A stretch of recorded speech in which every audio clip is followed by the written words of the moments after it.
Hello everyone, my name is Susan Sayle and I'm the principal violist of Symphony, Nova Scotia.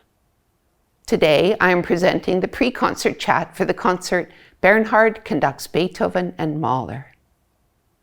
As I was preparing for this chat, I found myself thinking about how I feel about music in both an emotional and a physical way. This might not be your ordinary pre-concert chat. I would first like to say that I'm so looking forward to working with Bernhard Gueller again. I was here during his whole tenure as music director, and he shaped all of us in one way or another. There are some wonderful newer members in the orchestra that will perform with Bernhard for the first time. Do you think they're nervous? Do you think they're excited? Do you think Bernhard's hair is whiter than mine now? I think all of the above.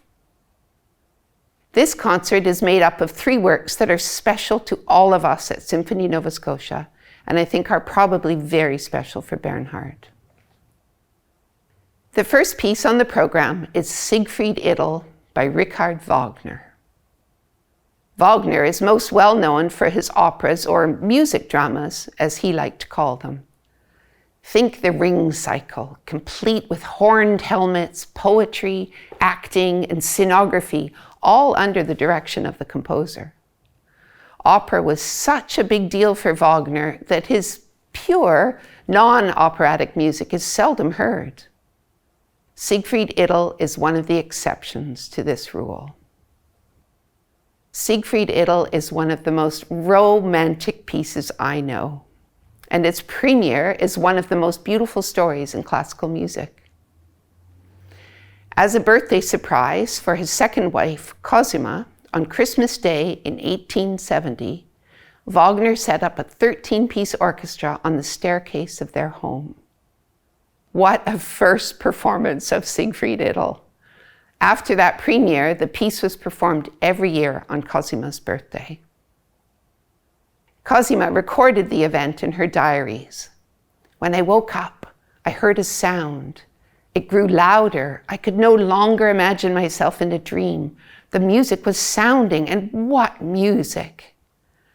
After it had died away, Richard came to me with the children and put into my hands the score for his symphonic birthday greeting. I was in tears, but so too was the whole household. Cosima was the illegitimate daughter of the virtuoso pianist, composer, and huge celebrity Franz Liszt. She had previously been married to the conductor Hans von Bülow, who was a great supporter of Wagner's music. She divorced him in 1870 and soon after married Wagner. There might have been a bit of an overlap, proving that even then the music world was small. The Wagners had 3 children. The youngest, Siegfried, was their only son. Originally scored for 1 musician playing each part, Siegfried Idyll is full of beautiful melodies and heart-lifting intervals with divine colors. The piece paints a vivid picture which we can all enjoy. There are moments that invoke the countryside. There's a childlike section in the middle, maybe in honor of their son. There are triumphant horn lines that could be Wagner's voice declaring his undying love for Cosima. Listen for the low triplets that seem like a pulsing heart, the building phrases that end in a sigh.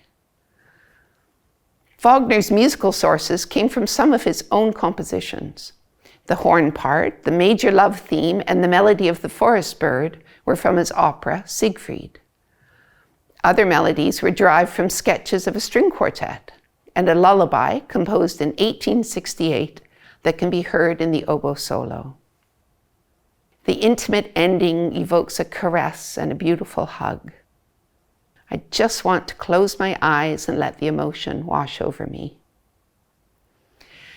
Wagner and Cosima treasured this music as their own and were saddened when in 1877, due to financial difficulties, they had to send the score to a publisher. At that time, Wagner expanded the score to include 35 players to make it more marketable.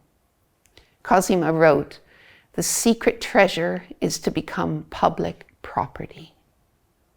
I first performed this piece in university, and I have to say it didn't speak to me. I was more worried about playing the right notes. Oh, those double sharps and that inner voice chromaticism.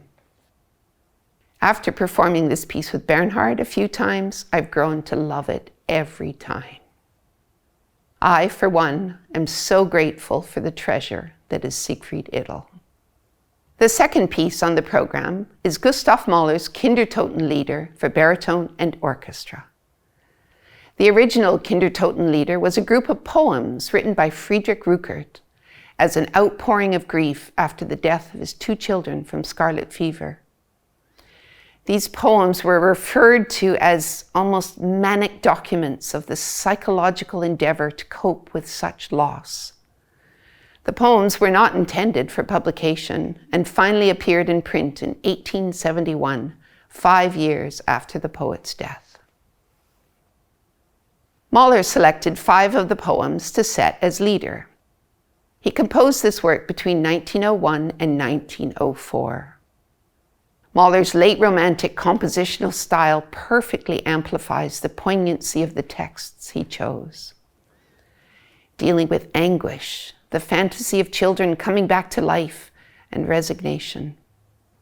The final song ends in a major key and gives us a sense of transcendence. Mahler was no stranger to death, having lost 8 of his siblings during childhood. His wife Alma thought he was tempting fate when he completed Kindertotenlieder in 1904, just weeks after the birth of his 2nd child. It turns out that, as fate would have it, his young daughter later died of scarlet fever. He said, "When I really lost my daughter, I could not have written these songs anymore." I can't imagine such loss, and I find myself getting quite introspective and philosophical when I consider grief. Loss brings grief. Does grief pass at different speeds for some? We know that it does. Does one need to pass through all 5 stages of grief?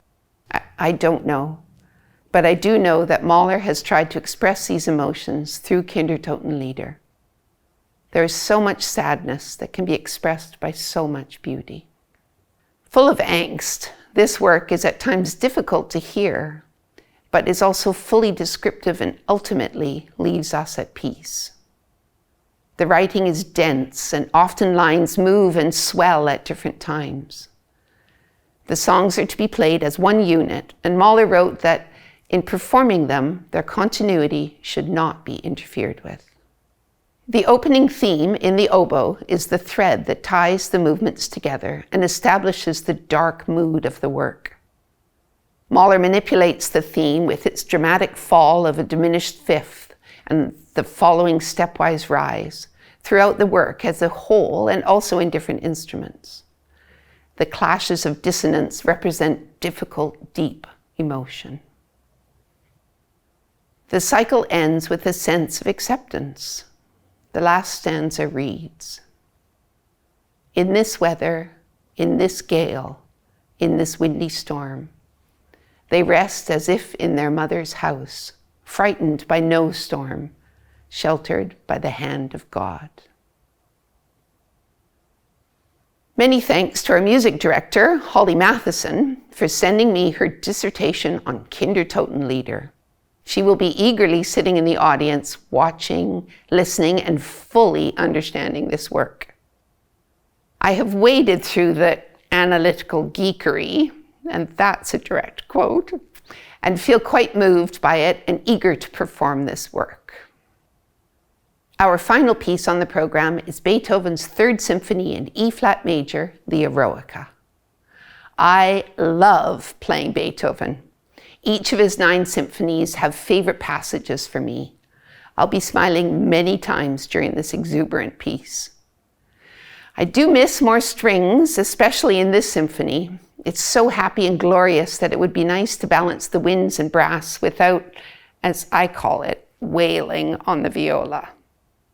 But I'm listening to the symphony as I write this, and I am grinning from ear to ear.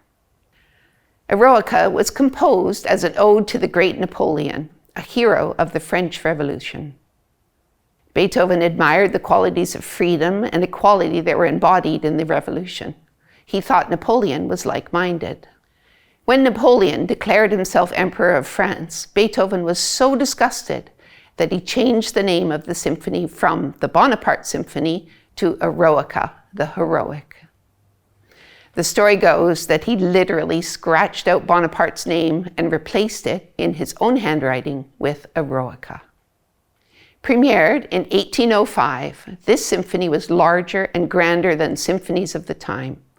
And indeed, it was Beethoven's largest solely instrumental work. It is considered a transitional work, bridging the classical and romantic eras. The symphony broke many boundaries: form, length, harmony, emotional and cultural content. During the long first movement, Beethoven has a lot to say. The theme is played in many keys and gets darker and deeper. One could say it reflects the feelings of real life, wrong turns, despair, and the wild ups and downs of emotion. Those feelings become the seeds of musical ideas, the Romantic era. The second movement, the Funeral March, reflects the many funerals taking place in Paris during the French Revolution. In this movement, Beethoven explores grief.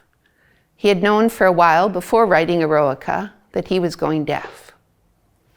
This movement may express his mourning the loss of his hearing and the question of life or death, indeed his humanity.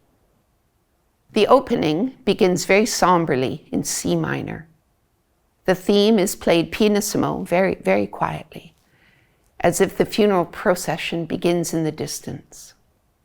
We hear outbursts of louder moments, and then we're back to quiet dynamics. A beautiful sunlit major section in the middle of the movement gives respite. But then again, we are back to the minor in soft dynamics. We hear despair, and then hope, and then again, despair. The third movement is more confident in its tone. At the time of its writing, Beethoven had moved back to the country, and he was composing furiously. It seems like he is looking towards the future.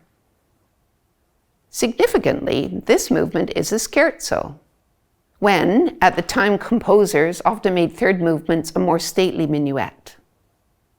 Once again, here is a new direction, moving away from the standard forms of the day. In this scherzo, the string parts are full of quick staccato notes which give an incredible energy. The winds and horns just shine in the trio. Beethoven throws in 4 bars of cut time, so 2 beats to a bar, near the end of the scherzo's return. Listen for it. It really seems like a playful joke. The fourth movement is full of fun. Fugues, village dances, and amazing melodic solos. By this time in the symphony, we'll all be on the edge of our seats. Allegro molto at the end of a concert. Whew!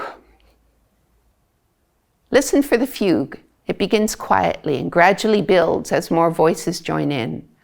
A poco andante in the middle of the movement is almost a prayer before we race to the finish with an exciting presto.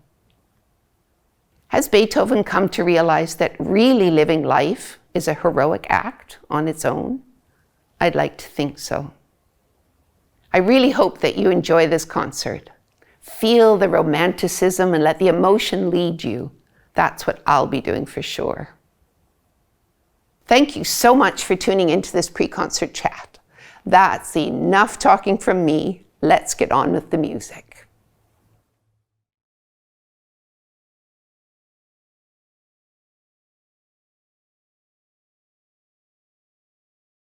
My mom would say, "Oh, Sue loves the camera."